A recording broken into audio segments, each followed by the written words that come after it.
bíbọ àwọn kan bá lọ́mọ àlè làwọn gbogbo Yorùbá kọ́ lọ́mọ àlè àwọn àkàn bẹ tó jẹ́ pé bẹ́ẹ̀ kú dẹ́rù bà wá àwọn ò ní bẹ̀rù tó tá pọ̀ Ọlọ́run lọ́mọ. káàsà. tábà ní à ń bẹ̀rù yín à ń pọ́n yín lé ní gbogbo ohun tẹ́ ẹ ní tẹ́ ẹ lè ṣe èmi yìí lè ṣe ohun tẹ́ ẹ ní tẹ́ ẹ lè ṣe ni pé ẹ lọ mú olóyè Sunday Igboho wá èmi ò ní tẹ̀lé ẹ̀yà gbẹ̀mí mi èmi ló sì gbẹ̀mí yín èyí ti ọkùnrin tó lórí tẹ́ fẹ́ wá mú mi lágídí yìí ọmọ pẹ̀fẹ́ wá parí ni ṣùgbọ́n ìtọ́ tèmi náà máa ń bà tẹ́mi rẹ̀ ọ́ bọ̀ kí n tó dọ̀rùn èmi náà mú lẹ́yìn bẹ́ẹ̀ kúrò ẹ̀tọ́ bàbá mi mọ̀ ń jà fún orí ẹ̀tọ́ mi mọ̀ ń jà fún ìjà lórí nǹkan tí ò yẹ ìwé mímọ́ sì ní tá a bá kú lórí ẹ̀tọ́ wa ó ní ọ̀run rere là ń lọ ohun tí wọ́n ń dùn mí fáwọn bàá mi àtàwọn tó jẹ́ bọ́n mi tó jẹ́ bí gómìnà tó jẹ́ onírìbù rèé pé kí ló dé tẹ̀ ìjálágbára ọ̀lẹ̀ Yorùbá kí ló tẹ̀ fi yà tẹ̀ wá ẹ mọ́ tà wá lọ́pọ̀ mọ́kọ̀ dáa ẹ rántí àtúnbọ̀ tán àwọn tó jẹ́ àwọn tá a pè ní àwọn ẹ̀gbọ́n wa tí wọ́n jẹ́ aṣíwájú wa àwọn bíi gómìnà wa àwọn onírìbù wa àwọn sẹ́nitọ̀ wa àwọn ọ̀rẹ́ kó wọn ronú àtúnbọ̀ tán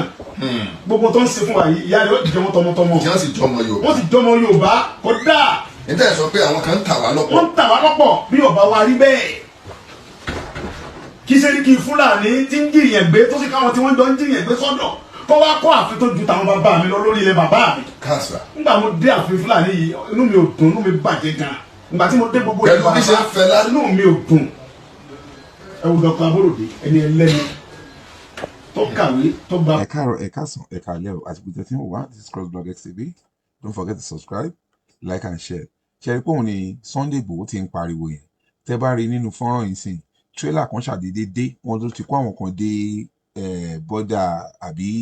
kí náà porúkọ ẹ̀ Kwara wọn ti débẹ̀ wọ́n ń já àwọn Haúsá lẹ̀ mi ìmọ̀ tó tún já wọn lẹ̀ fún but àwọn ọba kọ̀ọ̀kan àwọn alágbára kọ̀ọ̀kan ní ilẹ̀ Yorùbá náà fàyè gba gbogbo àwọn kìíní torí ẹ̀ ní Sunday Igboho ṣe ń pariwo then Délé Fárótìmí ní tó mú Sunday Igboho jáde irú àwọn ọkùnrin náà ló mú jáde torí téèyàn ò bá ní wèrè láti dá kínní ìdúró kò ní dúró tabayín láyìn káwọ́rọ̀ àyíndúró dèjọba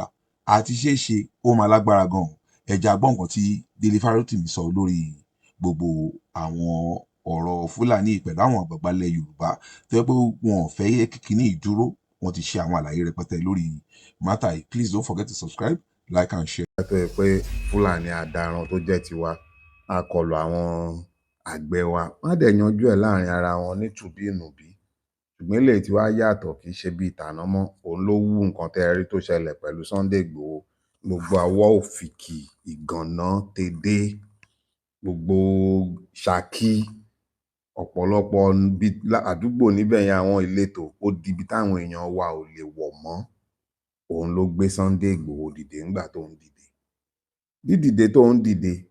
ẹ bá rántí lásìkò yẹn ó pa àwọn nǹkan kan lẹ́nu mọ́ oríṣiríṣi ariwo ta lọ́tún lósì kò síbi tẹ́ ẹ rìn láwọn gbèríko wa tẹ́ ẹ̀ di pé èèyàn ń pàdé Fúlàní agbénipa ó bẹ̀rẹ̀ nígbà tó dáàrin kan gbogbo ọwọ́ Èkìtì níbi tó ti bọ́dà Kogi ó di ibi táwọn èèyàn ò lè rìn sí mọ́ bàbá lẹ́gbẹ́ alágídí nulé agídí láàní fúnra ara wa láàlágídí ọ̀hún torí ibi tọ́rọ̀ dé ní ìsìn ẹ lè dúró dèjọba kó ṣe nǹkan kan fún yín wọn ò ní ṣe nǹkan kan ẹ má fẹjọ́ ọkà sùn kà tí n bá sì ń pèjọba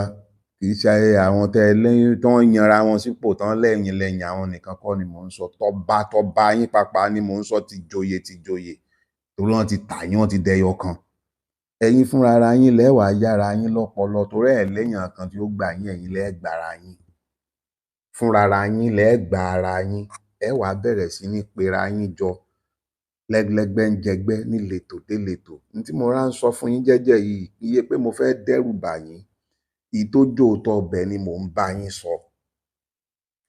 ẹ pera yín níletò lẹ́lẹ́gbẹ́ ń jẹgbẹ́ ẹ tètè bẹ̀rẹ̀ sí ní múra sílẹ̀ tó tẹ́rí gbogbo ohun tẹ́ ẹ̀ ń wò tó ń dàbí tó wà lókèèrè ó ti ń súnmọ́lé ó ń bọ̀ ńlé ó sì ti wọlé tán